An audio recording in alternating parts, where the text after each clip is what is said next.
I'm just saying. There's been several pinch me moments in my career, but it's also like in life, you know, just having gratitude and understanding like this came with a lot of pain and struggle and time. No matter what the nationality is, and especially if they're not Arabic speakers, you don't need to understand an Oriental beat to dance to it.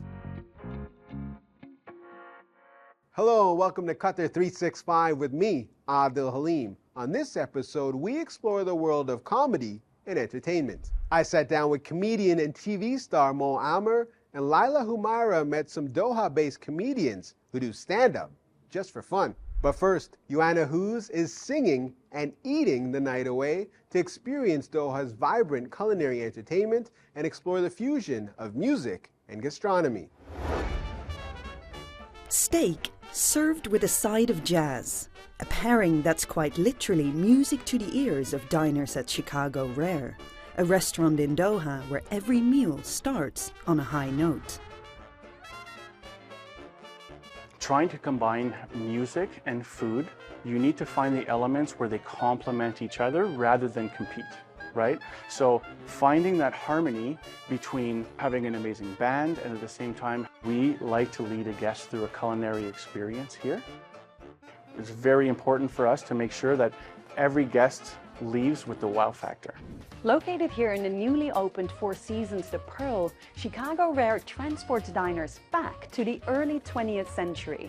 Inspired by the food and beverage establishments in the United States that operated out of plain sight, the Art Deco restaurant instills a sense of nostalgia, serving up traditional American cuisine with a dash of the Roaring '20s. The 9 years that I spent in Chicago really helped me basically to create a menu, reflective of what Chicago looked like in the 1920s, but also like creating like those old recipes and modernizing it a little bit. So it's great. For bass player Samuel, life is not all about jazzy blasts from the past. For his other job, he has to hit a different set of keys as a computer science teacher. But the stage is where he gets his energy. Yes, so the ambience for me is everything. Seeing amazing people, locals in Qatar, foreigners in Qatar, mix up to listen to same jazz music, eating good food. It's amazing. It's amazing. I just love it.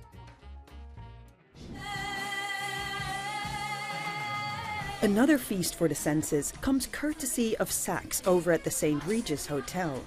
Every night, the soulful restaurant turns up the music, blending high-end dining with tunes from the Middle East and beyond.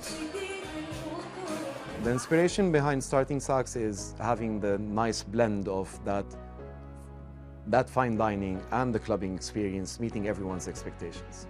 What sets Saks apart is that international menu, plus the live entertainment, the happy vibe in the place. It all blends in very well. Saturdays at Saks mean one thing: jam night, a lively gastronomic experience designed around rhythms from the region. We were thinking of doing something special for Saturday nights here at Saks by focusing on Middle Eastern music, because it is really a very rich cultural region here, especially when it regards to Oriental music. And so we try to offer our guests unique melodies and rhythms that make everyone wants to move and really enjoy the music, even though they don't understand the lyrics. So that jam night is interesting for everyone, no matter what the nationality is, and especially if they're not Arabic speakers. You don't need to understand an Oriental beat to dance to it. If you're hungry for food or for music, Doha's dinner entertainment hits the right note.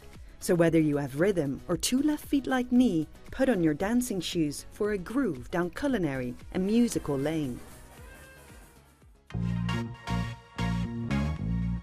He shared the stage with Dave Chappelle and the big screen with The Rock.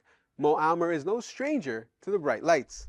The Palestinian-American has several comedy specials and even his own semi-autobiographical show on Netflix. I sat down with Mo ahead of his stand-up show in Doha. Oh, hello, Mohammed. Yeah, we need your thumbprint, yeah.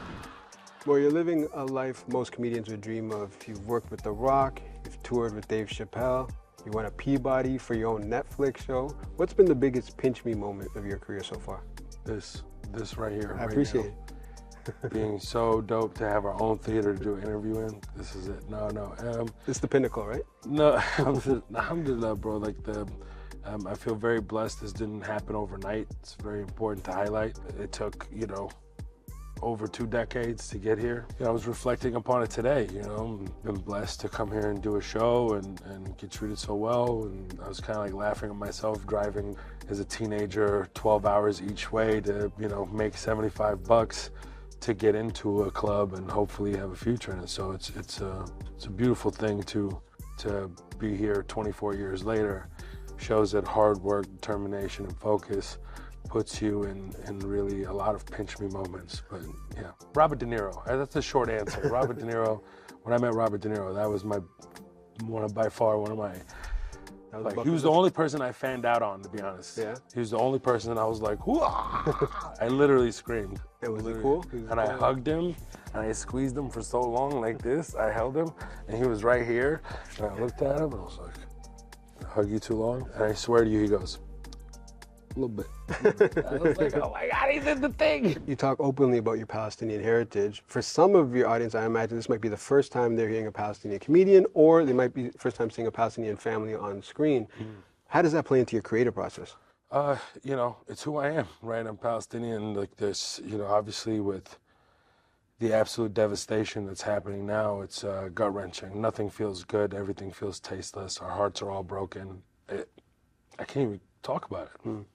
But what you do is you stay true to that identity and you stay true to that, and then everything will shift to your way. So considering the state of our world, how much more difficult does it make your job? You're on stage, vulnerable, making people laugh. Is it also like a cathartic experience for you to be up on stage?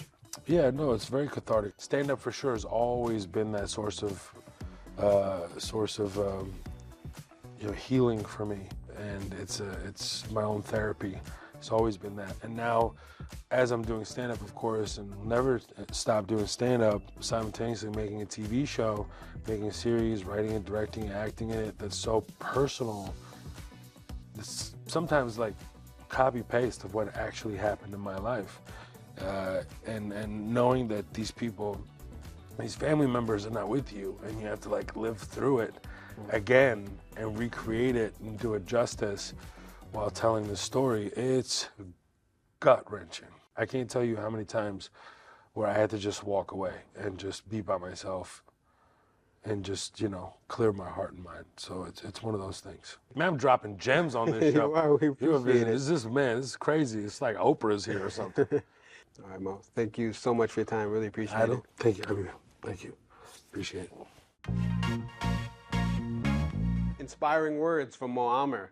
Qatar's stand-up comedy scene may be small, but it's been around a lot longer than you may think. So, how has this form of entertainment grown over the years? Lайла Хумайра met some aspiring Doha-based comedians to find out. It's Thursday night in Lusail, and stand-up comedy Qatar is hosting Just Kidding, their monthly show here at the Collectors Cafe. First to take the stage is Ronald Semaganda. The Ugandan native has been a member of the club less than a year, but he's quickly become a crowd favorite.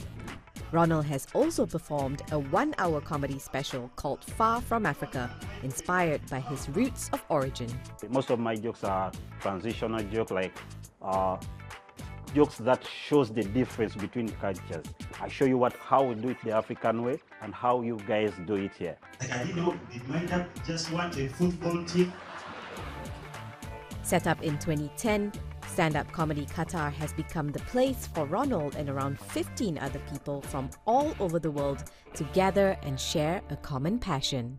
It's at this cafe that Qatar's aspiring comedians perform once a month, dropping witty punchlines, entertaining the crowd, and by doing that, honing their craft. These events also strengthen camaraderie amongst a group of people who enjoy laughing together, at each other, and sometimes even at themselves. For some reason, we're all awkward in a sense, but we belong with each other. And it might be one of the few places where you can just come and be yourself and not be judged.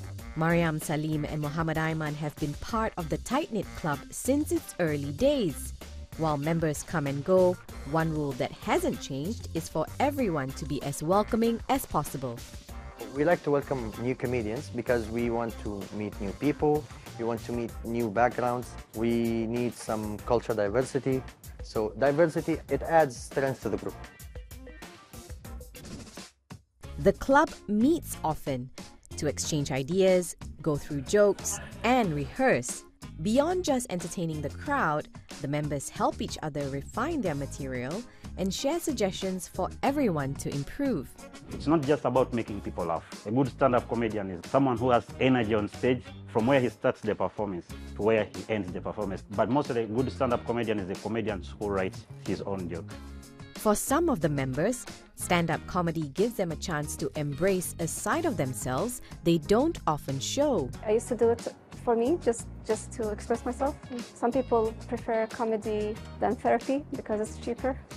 I'm joking. Some of my friends tell me that they see someone else on stage, but in my mind, I'm the same person, whether it's on stage or in real life. And while everyday life can get mundane or stressful, the members of Stand-Up Comedy Qatar know they'll always have a place where they can escape to, and it's as simple as a night of laughter. I think the stand-up comedy stage is different than any other stages because it gives you that non-judgmental space and a free space to talk about anything and everything. So it's a good place to feel your pain with others, to share your pain with others in a very different manner.